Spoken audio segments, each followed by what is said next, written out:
Governor DeSantis and other governors across America have made it illegal to teach the history of slavery, to teach racism, and now putting a very disingenuous spin on the role of slavery in American history, treating it as if it was something benevolent for African people, claiming that we actually benefited from slavery. That is insane. It is. The question we have to ask ourselves, as a result of that information, as a result of hearing that you have states that are passing legislation making it illegal to teach the truth about slavery, or in the case of Florida, you have states who are revising their social studies curriculum to project slavery as having been a benevolent and worthwhile institution for African people. I'm willing to bet you not a single meeting was held to do anything about it. Wow. And I'm willing to bet you that not a single meeting was held to build a school so our children could be taught, or if not even a school, build a program so black children could be taught who they are. I'm willing to bet you that there was no systemic, productive response to the fact that they're going to be teaching that slavery was a good thing for African people. We don't respond. We react. Okay? When the police kill us, we react. When other black people get on our nerves, we react. When the government does something against our better interests, we react. Black people don't respond because we don't want any responsibility. So we only react. We have a temporary temper tantrum, and we go right back to the status quo, business as usual. Wow, that is amazing. Because I was under the assumption that there's a Board of Education, or like Department of Education, and I thought that the Department of Education across America forms all the curriculums, command over the curriculums. I didn't know that the individual states could pick and choose what they want to teach the students.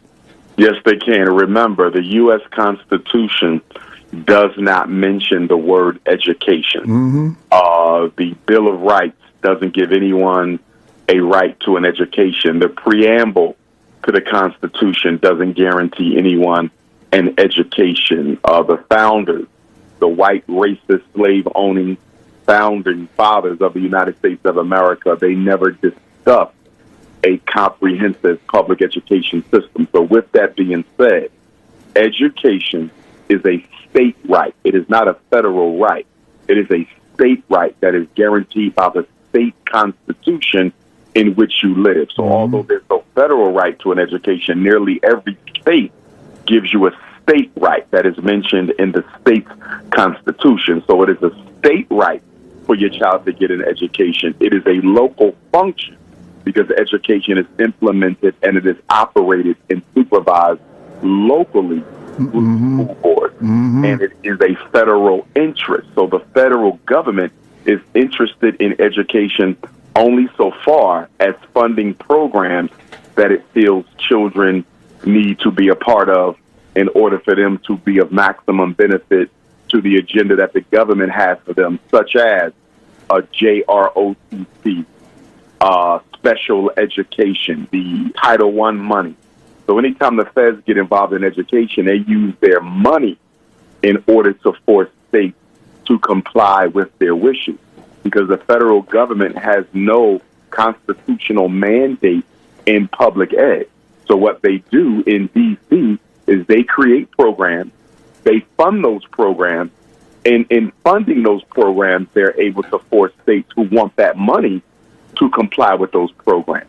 And so that's how the federal government ends up in the school. Also, when it comes to the 14th Amendment of the Constitution, equal protection under the law, the federal government has to guarantee that any right that a state gives to its citizens, once it is made a state right, as is education, the federal government now has a responsibility to make sure that states are being fair and equitable in their administration of that right.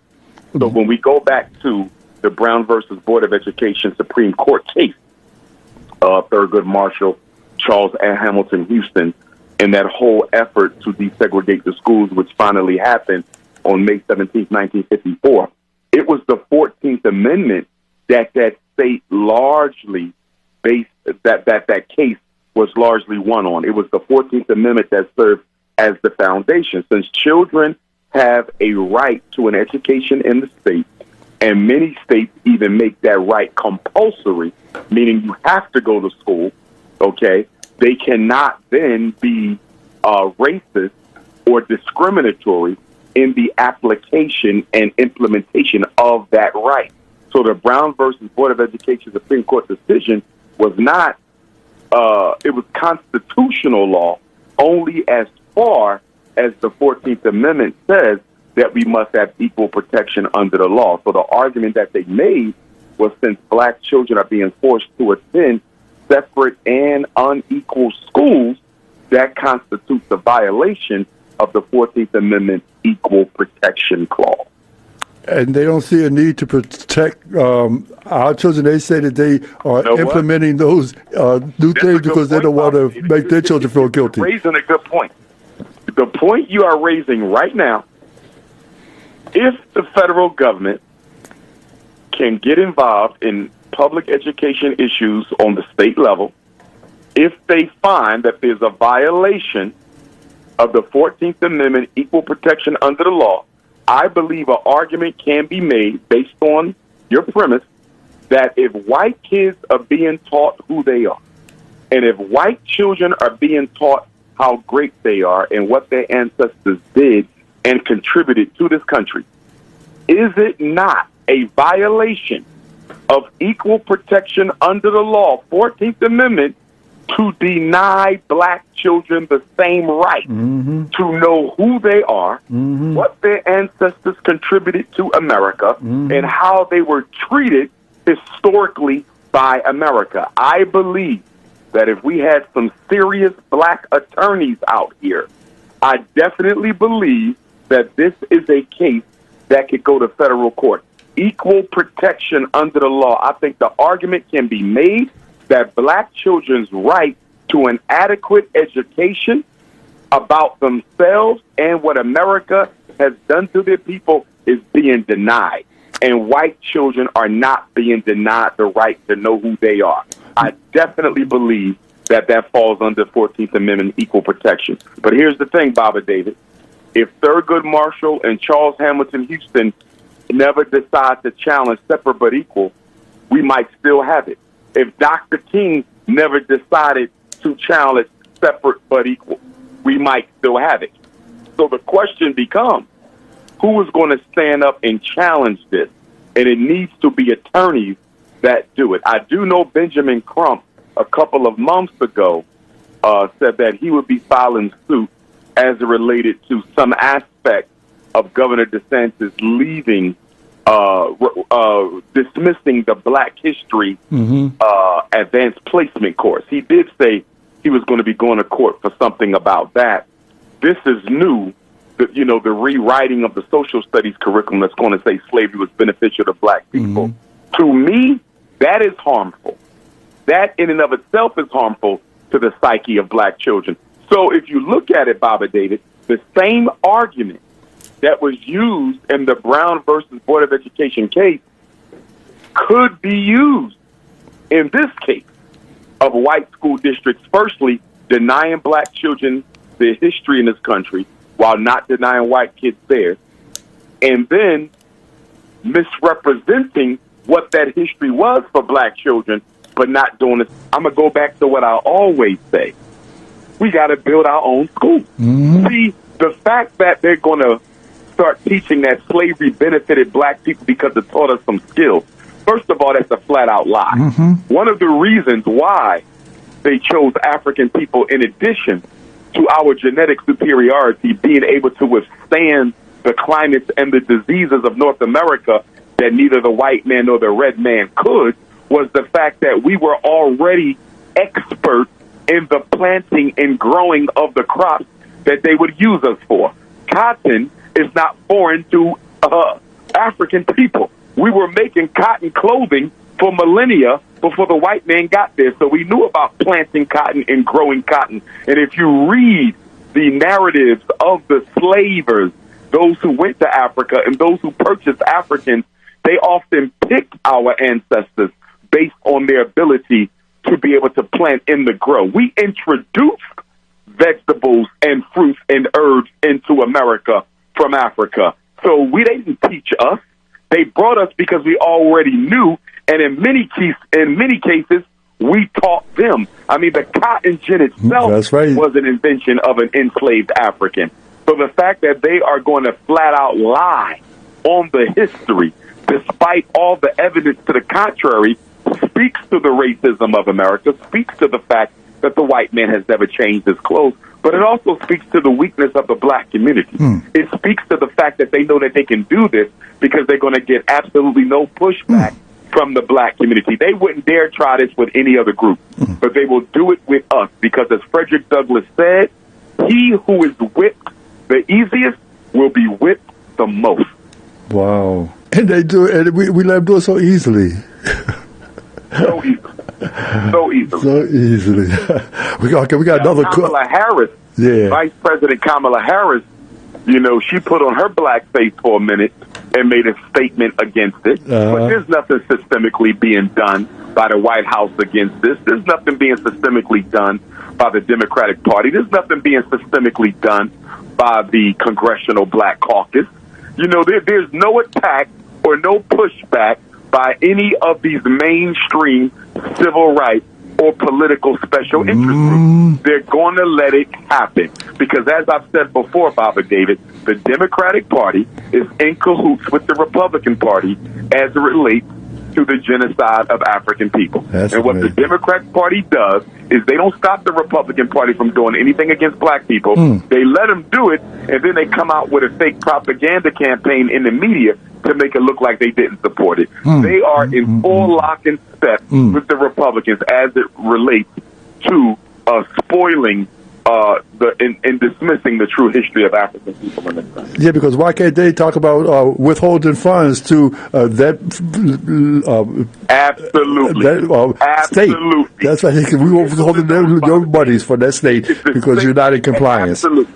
If the state of Florida or any other state wants to make it illegal to teach slavery, wants to make it illegal to teach racism, and want to misrepresent what slavery was to African people, the greatest Holocaust in human history, then you will get no funding. No federal funding will go to states that are electing to discriminate against black children in instruction. That's right. That would solve it right there, Baba David. That would end it. Biden is not going to do that. This new resurrection of blatant and bold white racism that doesn't want to concede on anything regarding black people. The Democrats aren't going to rock the boat because they don't want to lose conservative Democrats and they don't want to lose liberal Republicans ahead of next year's election. I swear, Baba, one question, I wish I could take a poll of all 50 million Africans in America, and no, I don't discriminate between whether that African came on a plane or whether that African came on a ship or whether that African came on a boat before Columbus. It's all the same to me, one family. But I wish I could take a poll of all Africans in America and find out who's voting next November and what exactly are you voting for if you are voting.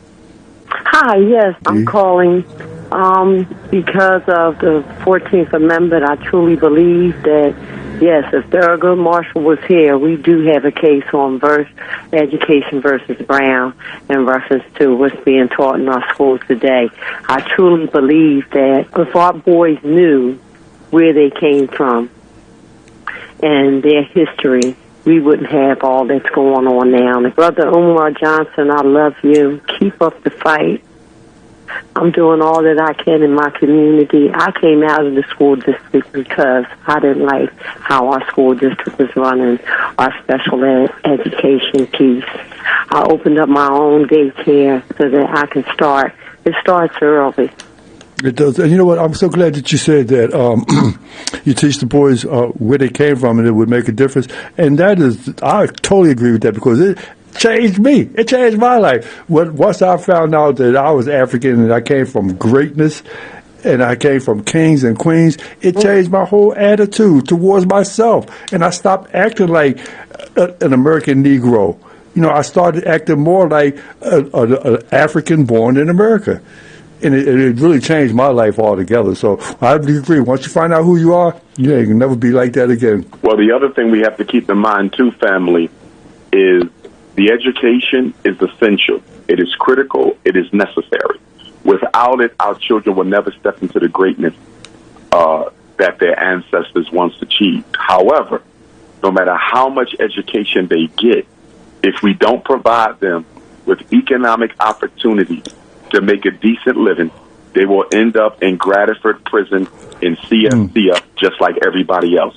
The prisons are filled with black men and women who know their history, know their culture, but they were not given an opportunity. There are men out here breaking the law, robbing, stealing, killing, and selling, who know who they are, know their history. But guess what? They did not get an opportunity. So we not only have to teach them who they are, we also have to make sure that our children are receiving opportunities, because, again, we have 2 million African Americans in this country with master's degrees and doctoral degrees who cannot find work. Wow. So knowledge of self is critical, but an opportunity to financially take care of yourself is just as critical.